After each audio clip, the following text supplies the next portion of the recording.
ನಾವು ಜನತೆಯ ಸಮಸ್ಯೆಗಳು ಇವತ್ತೇನಿದೆ ಆ ಸಮಸ್ಯೆಯ ಹಿನ್ನೆಲೆಯಲ್ಲಿ ನಮ್ಮ ಪಕ್ಷದ ಮುಖಂಡರುಗಳ ಒಂದು ಸಂಪೂರ್ಣವಾದಂತಹ ಒಂದು ನಿಲುವು ಇದು ಸೂಕ್ತವಾದಂತಹ ಸಂದರ್ಭ ಅಲ್ಲ ಅಂತಕ್ಕಂಥ ನಿರ್ಧಾರದಿಂದ ಹಿಂದೆ ಸರಿದಿದ್ದೇವೆ. ಇವತ್ತು ಇನ್ನೂ ಹಲವಾರು ಸಮಸ್ಯೆಗಳನ್ನ ನಾಡಿನ ಜನತೆ ಎದುರಿಸ್ತಾ ಇದ್ದಾರೆ. ಈ ಸಂದರ್ಭದಲ್ಲಿ ಇದು ಎಲ್ಲ ಒಂದು ಕಡೆ ಜನಸಾಮಾನ್ಯರ ಒಂದು ಬೆಂಬಲ ಪಡೆಯತಕ್ಕಂಥದ್ದು ಎಲ್ಲ ಒಂದು ಕಡೆ ಸಮಸ್ಯೆಗಳಾಗ್ತದೆ. ಅದ್ರ ಜೊತೆಗೆ ಜನತೆಯ ಒಂದು ಟೀಕೆಗಳು ಆಗ್ತಕ್ಕಂಥದ್ದು ಒಂದು ವಾತಾವರಣ ಇರ್ತಕ್ಕಂಥ ಹಿನ್ನೆಲೆಯಲ್ಲಿ ನಮ್ಮ ಪಕ್ಷದ ನಿಲುವು ನಾವು ತೀರ್ಮಾನ ಮಾಡಿದ್ವಿ.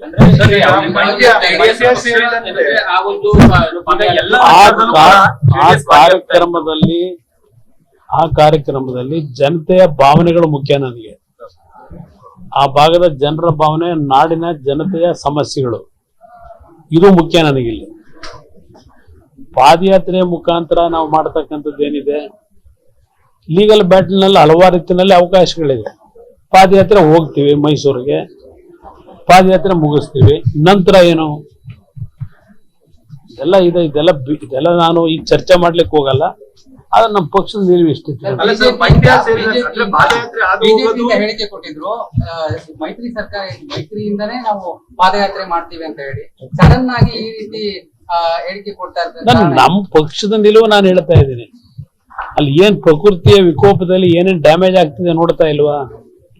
ಇಷ್ಟೆಲ್ಲ ಕಂಡು ನಾವು ಇಂಥ ಒಂದು ಸಂದರ್ಭದಲ್ಲಿ ಯಾವುದೋ ಒಂದು ಪ್ರಕರಣ ಇಟ್ಕೊಂಡು ನಾವು ಪಾದಯಾತ್ರೆ ಮಾಡತಕ್ಕಂಥದ್ದು ಜನಸಾಮಾನ್ಯರ ಮನಸ್ಸಿನಲ್ಲಿ ಏನ್ ಆಗಬಹುದು ಅಂತಕ್ಕಂಥ ಹಿನ್ನೆಲೆಯಲ್ಲಿ ನಾವು ತೀರ್ಮಾನ ಮಾಡ್ಕೊಂಡಿದ್ದೇವೆ. ಜನರ ಒಂದು ಭಾವನೆಗಳು ಇವತ್ತು ಅವರ ನೋವಿಗೆ ನಾವು ಸ್ಪಂದಿಸಬೇಕಾದಂಥದ್ದೇನಿದೆ.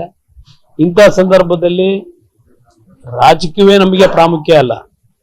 ಇವತ್ತು ನಮಗೆ ಹಲವಾರು ಕುಟುಂಬಗಳು ಬೀದಿಗೆ ಬಂದಿದ್ದಾವೆ. ನೂರಾರು ಹಳ್ಳಿಗಳು ಉತ್ತರ ಕರ್ನಾಟಕದಲ್ಲಿ ಜಲಾವೃತವಾಗಿದೆ.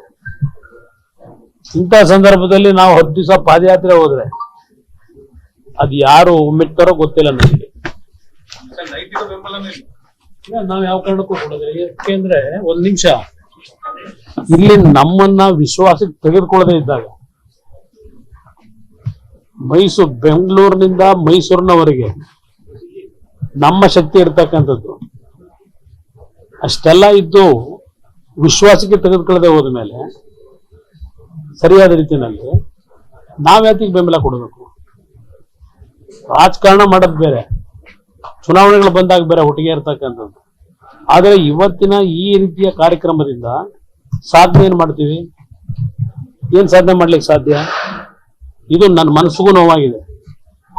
ಯಾವ ರೀತಿ ನಡ್ಕೊಂಡಿದ್ದಾರೆ ಇವರು. ಈ ಪಾದಯಾತ್ರೆಯನ್ನ ಕಾರ್ಯಕ್ರಮದ ಮುಖ್ಯಸ್ಥರುಗಳನ್ನು ಯಾರು ಮಾಡ್ಕೊಂಡಿದ್ದಾರೆ? Who is that? Preetam Gowda, ದೇವೇಗೌಡರ ಕುಟುಂಬವನ್ನ ಸರ್ವನಾಶ ಮಾಡ್ಲಿಕ್ಕೆ ಹೋದಂತವನ್ನ ಸಭೆ ಕರೆದು ಕೂರಿಸ್ಕೋತಾರೆ, ನನ್ನ ಸಭೆ ಕರೀತಾರೆ. ನನಗೂ ಸಹಿಸ್ಕೊಳ್ಳಿಕ್ಕೆ ಒಂದು ಹಿತಿಮಿತಿ ಇದೆ. ಯಾರ ಕಾರಣ ಆ ಪೆನ್ ಡ್ರೈವ್ಗಳನ್ನ ಬೀದಿ ಹಂಚಲಿಕ್ಕೆ? ಇಂಥವ್ರನ್ನ ನನ್ನನ್ನ ಸಭೆ ಕರೀತಾರ, ಅವ್ನ ಪಕ್ಕದಲ್ಲಿ ಕೂರಿಸ್ಕೊಂಡು ಮೀಟಿಂಗ್ ಮಾಡ್ಲಿಕ್ಕೆ ಕರೀತಾರ ನನ್ನನ್ನ. ನಮ್ಮ ಕುಟುಂಬಕ್ಕೆ ವಿಷ ಆಗ್ಬೇಕಂತವ್ರನ್ನ ಜೊತೆಲಿ ಕೂರಿಸ್ಕೊಂಡು ಇವತ್ತು ಇದಕ್ಕೆ ನಮ್ಮ ಬೆಲೆ ಕೇಳ್ತಾರ. ಗೊತ್ತಿಲ್ಲ ಅವರಿಗೆ ಅಲ್ಲಿ ಏನೇ ಆಗಿದೆ ಅಂತ ಹಾಸನದಲ್ಲಿ. ಯಾರಿದಕ್ಕೆ ಕಾರಣ? ಸ್ಥಳೀಯ ಹಾಗೂ ನಿಖರ ಸುದ್ದಿಗಾಗಿ ಸಬ್ಸ್ಕ್ರೈಬ್ ಆಗಿ ಬೇಮಾ ವಿಜಯ ಡಿಜಿಟಲ್ ಯೂಟ್ಯೂಬ್ ಚಾನೆಲ್ ಹಾಗೂ ಪಕ್ಕದಲ್ಲಿ ಕಾಣುವ ಬೆಲ್ ಐಕಾನ್ ಕ್ಲಿಕ್ ಮಾಡಿ ಕ್ಷಣ ಕ್ಷಣದ ಅಪ್ಡೇಟ್ಗಳನ್ನು ಪಡೆದುಕೊಳ್ಳಿ.